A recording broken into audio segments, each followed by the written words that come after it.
singing Joy to the World, going to find a Christmas tree. So good old-fashioned Griswold family Christmas. Great conditions out there tonight. It is a little bit chilly, already down to 41 degrees.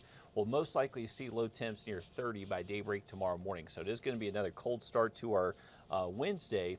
And really most mornings the rest of the week are going to be in the 20s and 30s until we get to Sunday. So some pretty cold nights ahead.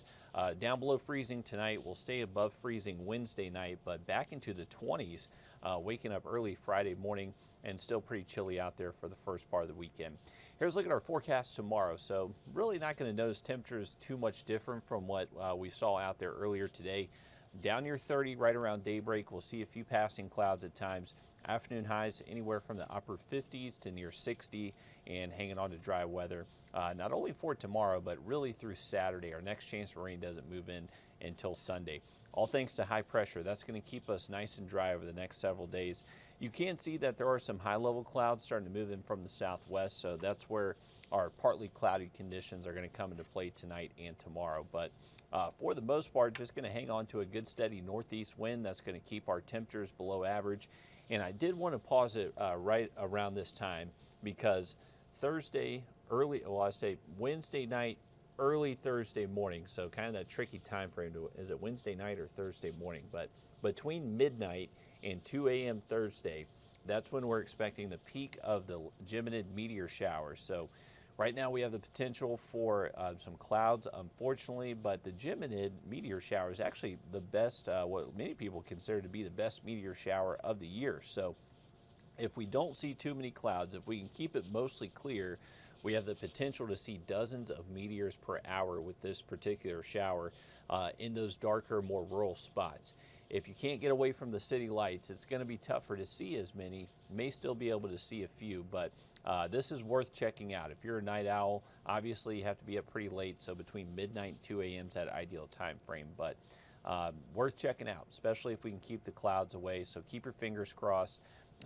All those meteors will appear to kind of radiate from the Gemini constellation, but you don't really have to look in a particular spot to see meteors with that particular shower.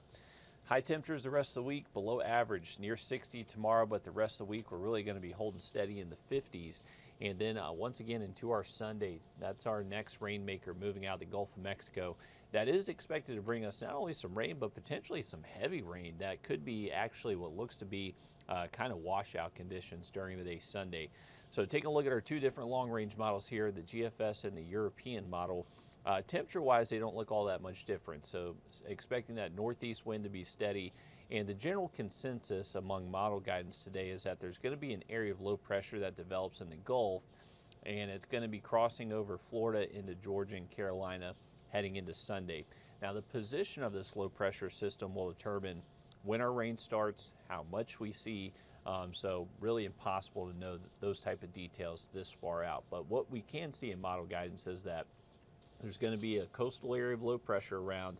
This particular setup is favorable for rain for us, and it looks like maybe we could even see some heavy rain at that, maybe 1-2 inches of rainfall. So we just kind of had this similar setup this past weekend where Sunday was a washout, but Saturday wasn't too bad. And that's kind of the thinking this weekend too, is that if you do have plans to get outside, Saturday is definitely your better option.